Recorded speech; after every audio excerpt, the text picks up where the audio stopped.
Story disclaimer. This story is a work of fiction and is intended for entertainment purposes only. The content includes dark themes, horror elements, and fictional depictions of rituals and sacrifices that are purely imaginative and not reflective of any real-life practices or beliefs. Viewer discretion is advised. This video is not suitable for younger audiences, and parental guidance is recommended.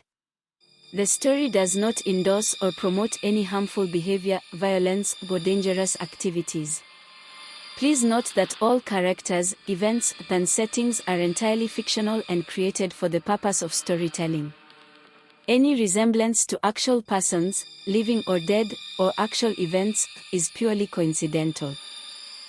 In this episode, Ekundayo returns to his village, only to find his mother on the brink of death, still tormented by the remnants of the shadow he thought he had vanquished. Determined to save her, Ekundayo must journey into the depths of her mind, where he confronts twisted manifestations of fear, sorrow, and the heart of the darkness itself. But just as victory seems within reach, Ekundayo is thrust into an abyss of pure despair, where the true source of his mother's suffering awaits, a towering entity that embodies her deepest regrets. Even after emerging victorious, Ekundayo is haunted by the lingering presence of the shadow, suggesting that the battle against the darkness is far from over. The scars remain, and an unsettling whisper hints at a darkness that refuses to be forgotten. When Ekundayo emerged from the forest, the village of Akanni lay before him, bathed in the golden light of the setting sun. The sight of it filled him with a deep sense of relief and hope. He had faced the shadow, defeated it, then now he was returning home, free from the darkness that had haunted him for so long. But as he approached the village, something felt wrong. The air was heavy with tension, and there was an eerie silence that made Ekundayo's heart skip a beat. The villagers, who should have been bustling about their evening routines, were nowhere to be seen. Ekundayo quickened his pace, his unease growing with every step. When he reached the village square, the sight that greeted him made his blood run cold. The villagers were gathered in a tight circle, their faces pale and filled with fear. In the center of the circle stood Baba Adisa, his expression grim, holding a staff in one hand and a bundle of dried herbs in the other. Surrounding him were markings on the ground, symbols that Ekundayo recognized as protective words meant to repel evil spirits. But what truly horrified Ekundayo was what the villagers were staring at: his mother, Akanni, lying motionless on the ground. "Mother!" Ekundayo cried, rushing forward. The villagers parted to let him through, their eyes filled with a mixture of fear and pity. Baba Adisa looked up as Ekundayo approached, his expression somber. "Ekundayo," he said quietly, "I feared you would not return in time." Ekundayo dropped to his knees beside his mother, his hands trembling as he reached out to touch her. Her skin was cold, her breathing shallow and ragged. Her eyes fluttered open at his touch, but there was no recognition in them, only fear and pain. "What happened?" Ekundayo demanded, his voice choked with emotion. "What's wrong with her?" Baba Adisa sighed heavily. "The shadow's influence was stronger than we realized. When you left, it turned its attention to her. It has been draining her life force, feeding on her fear and despair. I have done all I can to protect her, but she is slipping away." Ekundayo's heart shattered at the elder's words. He had fought so hard, faced so many dangers, all to protect his village and his mother. But now, it seemed, it had all been in vain. "No," Ekundayo whispered, his voice breaking. "I can't lose her. There has to be something we can do." Baba Adisa placed a hand on Ekundayo's shoulder, his grip firm but gentle. "There is one way," he said slowly, "but it is a dangerous path, and it may cost you dearly." Ekundayo looked up, his eyes filled with desperation. "Tell me what I need to do. I'll do anything." "The shadow may be gone," Baba Adisa explained, "but its remnants remain within her, clinging to her spirit. To save her, you must enter her mind, confront the darkness that lingers there, and banish it completely." But be warned, this will not be like the battles you have faced before. The darkness within her is personal, fueled by her deepest fears and regrets. It will take all your strength to overcome it. Ekundayo nodded, determination burning in his eyes. I'll do it. I won't let her die. Baba Adisa gave him a small, sad smile. You are brave, Ekundayo. Your mother is lucky to have you as her son. The elder instructed the villagers to give them space, then they stepped back, forming a wide circle around Ekundayo and his mother. Baba Adisa began to chant softly, the words of an ancient spell meant to open the way into Abini's mind.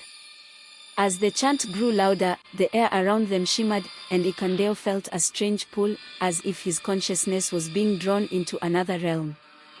He closed his eyes, focusing on the sound of the chant, and allowed himself to be pulled into the darkness. When Ekundayo opened his eyes again, he found himself in a place that was both familiar and strange. He was standing in the village of Akanni, but it was not the Akanni he knew. The sky was dark, filled with swirling clouds, and the village was shrouded in an eerie mist. The huts were twisted and distorted, their walls crumbling and decayed. The air was thick with the scent of fear and despair, and Ekundayo knew that he had entered the deepest recesses of his mother's mind, where the remnants of the shadow still lingered. This was her nightmare, a place where her deepest fears had taken root. As he walked through the twisted village, Ekundayo heard faint whispers, voices filled with sorrow and regret. They seemed to come from all directions, but he couldn't make out what they were saying. The atmosphere was oppressive, and Ekundayo felt a growing sense of unease. He soon realized that he was not alone. Dark figures moved through the mist, their forms barely visible, like shadows given life. They seemed to be drawn to Ekundayo, their eyes glowing faintly as they watched him. He could feel their malice, their intent to harm. "Mother!" Ekundayo called out, his voice trembling. "Where are you?" The shadows around him stirred, the mist swirling as they drew closer. Ekundayo felt a chill run down his spine, but he refused to back down. He had come to save his mother, and he wouldn't leave without her. As he ventured deeper into the twisted village, the shadows began to take shape. They were not just formless specters, they were people. Villagers, twisted by fear and despair, their faces contorted in agony. Ekundayo recognized some of them, people he had known all his life, now reduced to monstrous versions of themselves. They reached out to him, their hands claw-like and desperate, as if trying to drag him down into their misery. Ekundayo tried to fend them off, but their touch was cold and draining, sapping his strength with every contact. "You can't save her," one of the shadows whispered, its voice a chilling echo. "She is lost to the darkness. Just like us." Ekundayo shook his head, fighting against the despair that threatened to overwhelm him. "No," he said firmly. "I won't give up on her. I will find her, and I will save her." The shadows hissed in response, their forms growing more solid, more menacing. They closed in around Ekundayo, their eyes glowing with a malevolent light. He knew he couldn't defeat them with force, they were manifestations of his mother's fear and sorrow, and they would keep coming as long as those emotions held sway over her. But he couldn't stop now. He had to find a way through, to reach his mother before it was too late. As the shadows lunged at him, Ekundayo drew the ceremonial dagger from his belt. The blade glowed faintly, a beacon of hope in the darkness. He didn't know if it would work in this place, but he had to try. With a cry of determination, Ekundayo slashed at the nearest shadow. The blade cut through the darkness, and the shadow let out a piercing scream before dissipating into the mist. The other shadows hesitated, their advance momentarily halted. Ekundayo took advantage of the pause, pushing forward through the twisted village. The shadows continued to close in, but he kept them at bay with the dagger, cutting down any that dared to get too close. Finally, after what felt like hours of struggling through the darkness, Ekundayo saw a figure ahead, his mother, Abini.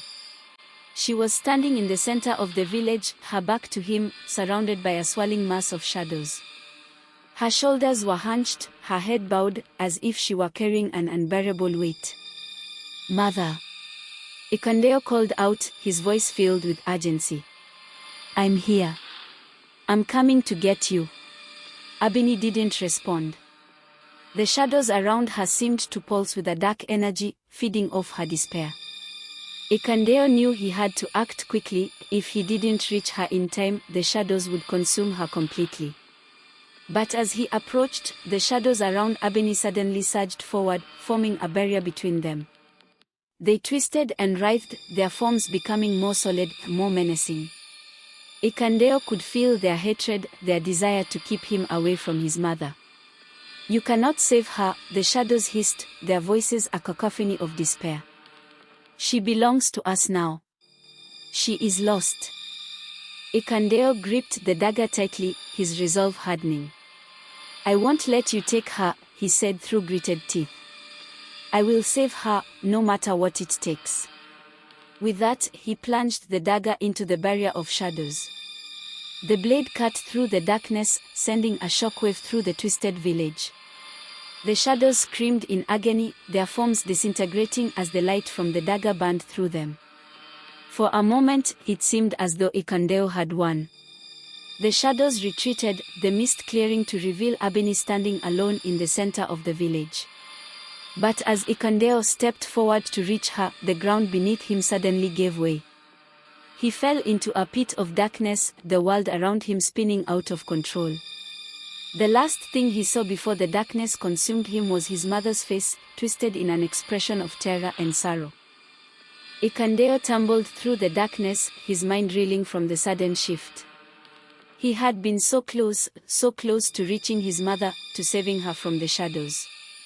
But now he found himself falling into an abyss, the world around him a swirling mass of darkness and despair. He hit the ground hard, the impact knocking the breath out of him. For a moment he lay there, stunned and disoriented, his mind struggling to make sense of what had just happened. When he finally managed to sit up, Ekundayo realized that he was no longer in the twisted village. He was in a vast, empty void, a place where time and space seemed to have no meaning. The ground beneath him was cold and hard, and the air was thick with the scent of decay. This was the heart of the darkness, the place where his mother's deepest fears and regrets had taken root. It was a place of pure despair, where hope and light had no place. As Ekundayo stood, he felt a crushing weight settle on his shoulders. The air was thick with sorrow, and every breath he took seemed to fill him with a deep, gnawing despair. The darkness was alive, feeding off his emotions, trying to drag him down into the abyss. He had to fight it, he had to find his mother and bring her back.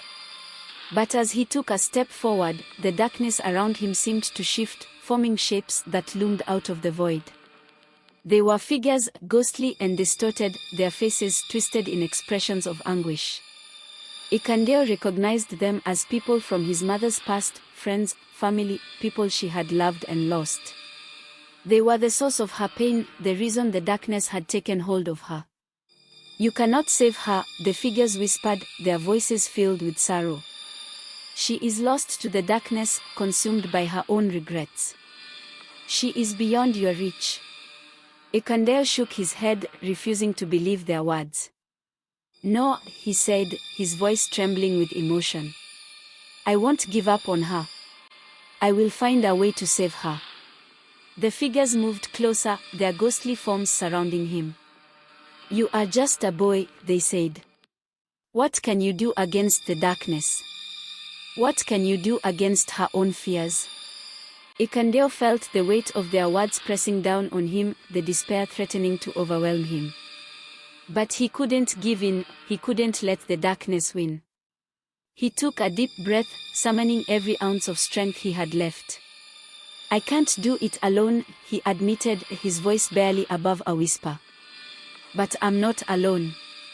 I have the love of my mother, the wisdom of Baba Adisa, the strength of the village. I have hope, and that is something the darkness cannot take away." The figures hesitated, their forms flickering as if uncertain. Ekundayo pressed on, his voice growing stronger. I will not let the darkness consume her. I will not let it take her away from me.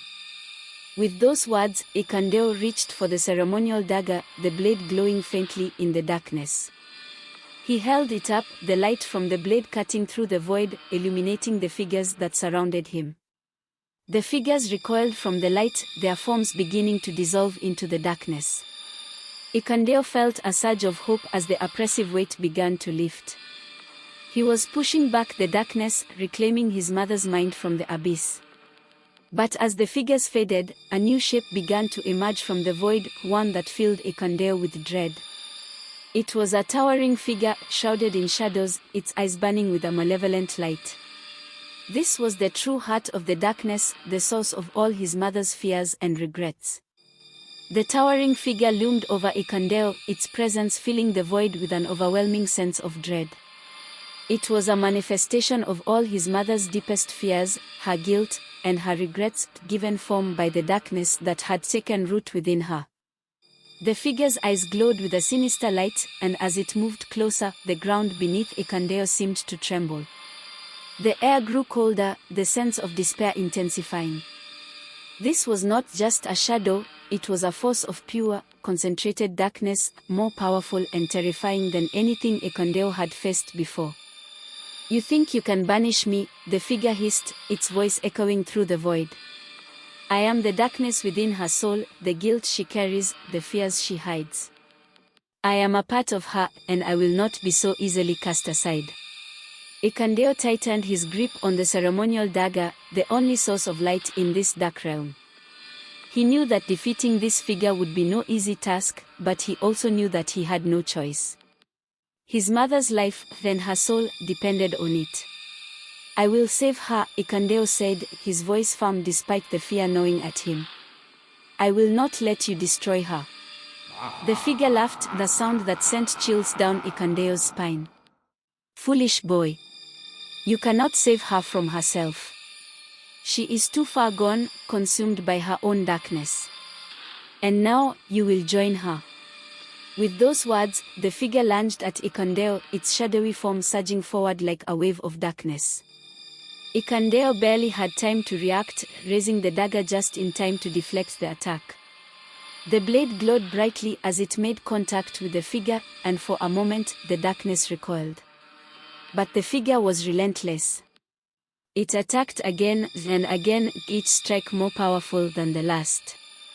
Ekundayo struggled to keep up, his strength waning with every blow. The darkness was trying to overwhelm him, to drag him down into the abyss. You cannot win, the figure snarled, its voice filled with malice. You are weak, just as she is weak. You will both be consumed by the darkness.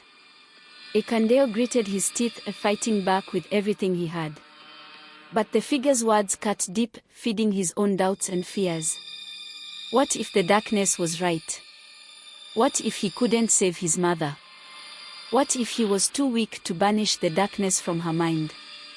As the figure attacked once more, Ekundayo was thrown to the ground, the dagger slipping from his grasp. The light from the blade flickered, and for a moment it seemed as though the darkness would win. But then, something incredible happened. From the depths of the darkness, Ekundayo heard a voice, soft but filled with strength.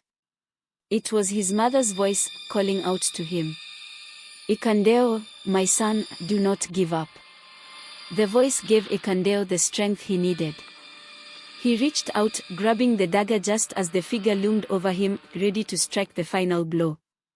I am not weak, Ekundayo shouted, his voice echoing through the void. And neither is my mother. With a surge of energy, Ekundayo drove the dagger into the heart of the figure.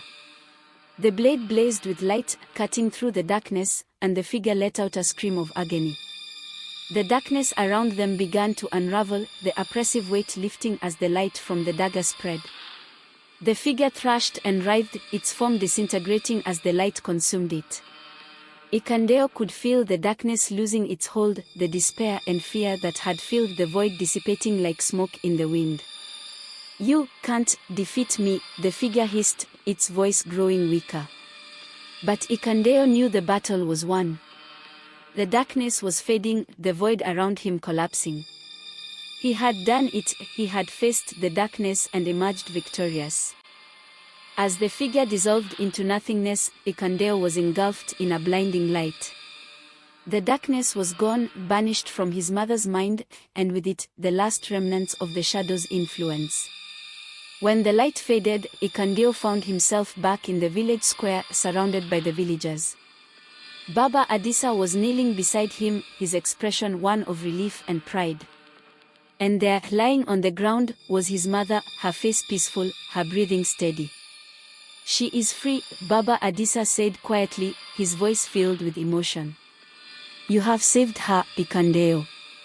Tears welled up in Ekundayo's eyes as he looked down at his mother. The darkness was gone, and she was safe. He had done it, he had banished the shadow, and saved the one person who mattered most to him.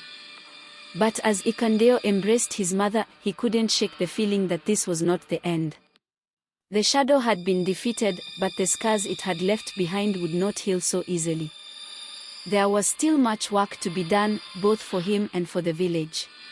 In the days that followed, the village of Akanni slowly began to recover from the ordeal. The shadow's influence had been banished, and the oppressive darkness that had hung over the village lifted. The villagers were relieved, but the memory of what had happened still lingered, casting a shadow over their hearts. Ekundayo stayed by his mother's side as she healed. Abini's physical wounds were not severe, but the emotional and spiritual toll the shadow had taken on her was deep. She was quiet, often lost in thought, and Ekundayo could see the pain in her eyes whenever she looked at him. One evening, as the sun set over the village, Abini finally spoke to her son. "Ekundayo," she said softly, her voice trembling slightly. "I am so sorry." Ekundayo looked at her in surprise. "Sorry? For what, mother?" "For everything," Abini replied, her eyes filling with tears. "For allowing the darkness to take hold of me, for putting you through so much pain.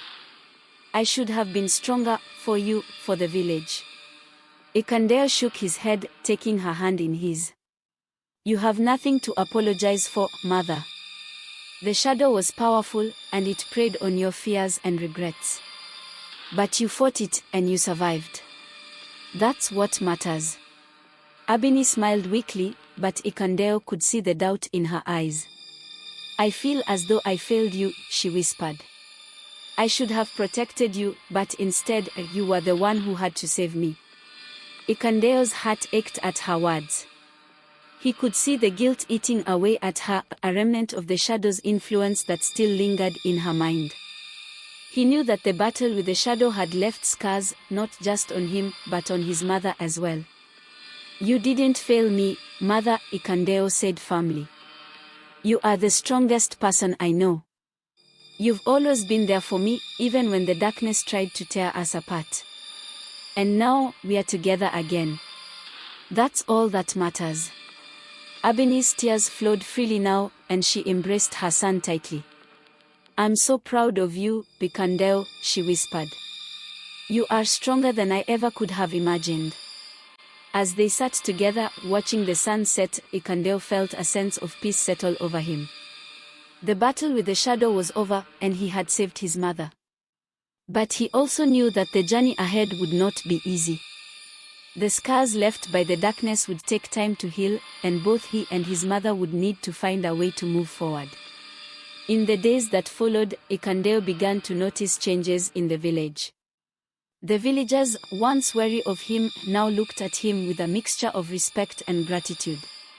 Baba Adisa spoke to the village, telling them of Ekundayo's bravery and the sacrifices he had made to protect them. But there were still those who looked at him with suspicion, unable to forget the darkness that had once consumed the village. Ekundayo understood their fear. He had seen the shadow's power firsthand, and he knew that the memories of what had happened would not fade easily. As the village began to rebuild, Ekundayo found himself grappling with his own emotions. The battle with the shadow had changed him, and he couldn't shake the feeling that he was no longer the same boy he had been before. The darkness had left its mark on him, and he wondered if he would ever truly be free of it. One day, as Ekundayo was helping to repair one of the huts, Baba Adisa approached him. The elder's expression was solemn, but there was a warmth in his eyes that gave Ekundayo some comfort. "You have done much for this village, Ekundayo," Baba Adisa said, placing a hand on the boy's shoulder. "You have faced the darkness and emerged stronger for it. But I can see that you are still troubled." Ekundayo nodded, looking down at the ground. "I can't help but feel that the darkness is still a part of me," he admitted. "Even though the shadow is gone, I still feel its presence, like a weight I can't shake." Baba Adisa nodded in understanding. "The shadow was powerful, and it left its mark on all of us. But you must remember, Ekundayo, that the strength you showed in fighting it is also a part of you. The darkness may have touched your life, but it does not define you. You have the power to choose what you become." Ekundayo looked up at Baba Adisa, the elder's words sinking in. "But how do I move forward?" he asked. "How do I live with what happened?" Baba Adisa's gaze softened, and he smiled gently. "Healing takes time, my child. It is not something that happens overnight. You have already taken the first step by facing the darkness head-on. Now, you must be patient with yourself, and with those around you. Allow yourself to heal, and do not be afraid to lean on others when you need to." The words gave Ekundayo some comfort, and for the first time in days, he felt a glimmer of hope. The shadow may have left scars, but he wasn't alone. He had his mother, Baba Adisa, and the village behind him. Together, they could begin to rebuild, to heal from the darkness that had nearly destroyed them. As the weeks passed, life in Akanni slowly began to return to normal. The villagers worked together to repair the damage left by the shadow, and while the memories of that dark time lingered, there was a sense of hope in the air. Ekundayo found himself growing stronger each day, both physically and emotionally. He spent time with his mother, helping her heal from the trauma they had both endured, and he began to reconnect with the villagers who had once feared him. But even as things improved, Ekundayo couldn't shake the feeling that something was still lacking in the shadows. The nights were too quiet, the air too still, and sometimes, when he was alone, he felt a cold presence watching him.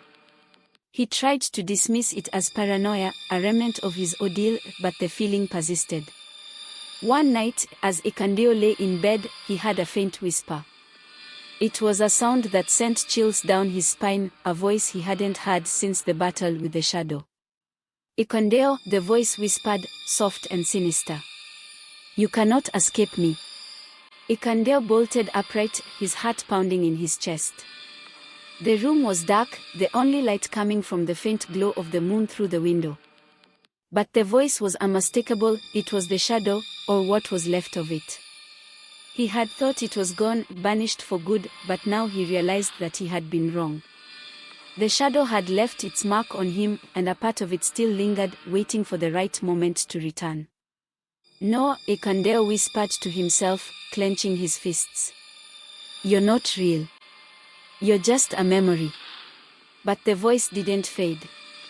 It grew louder, more insistent, filling his mind with doubt and fear. "I am real, Ekundayo. I am a part of you, and I always will be." Ekundayo pressed his hands to his ears, trying to block out the voice, but it was no use. The shadow was still there, lurking in the darkest corners of his mind, feeding off his fear. Desperate, Ekundayo ran out of his hut and into the night. The village was quiet, the only sound the rustling of the wind through the trees. He felt the cold presence following him, taunting him, and he knew he couldn't face it alone. He ran to Baba Adisa's hut, banging on the door with trembling hands. The elder answered quickly, his expression concerned as he saw the fear in Ekundayo's eyes. "What is it, Ekundayo?" Baba Adisa asked, ushering him inside. "The shadow," Ekundayo gasped, his voice shaking. "It's still here. I can feel it. It's trying to come back." Baba Adisa's face grew serious, and he led Ekundayo to a seat by the fire. "Tell me everything," he said calmly. Ekundayo recounted the voice he had heard, the cold presence that had followed him, and the fear that had gripped him once more. Baba Adisa listened carefully, his expression thoughtful. "This is troubling," the elder said after a long silence. "The shadow's influence should have been banished, but it seems that a part of it has clung to you. It is feeding on your fear, trying to regain its strength." "What do I do?" Ekundayo asked, his voice filled with desperation. "How do I get rid of it?" Baba Adisa placed a hand on Ekundayo's shoulder, his touch reassuring. "You must confront it once more, but this time, the battle will be within yourself. You have the power to banish the shadow, but only if you believe in your own strength. The shadow thrives on your doubt and fear, but if you face it with courage and resolve, it will have no power over you." Ekundayo nodded, though the thought of facing the shadow again filled him with dread. But he knew Baba Adisa was right, he couldn't let the shadow control him any longer. He had to face it, to banish it from his mind once and for all.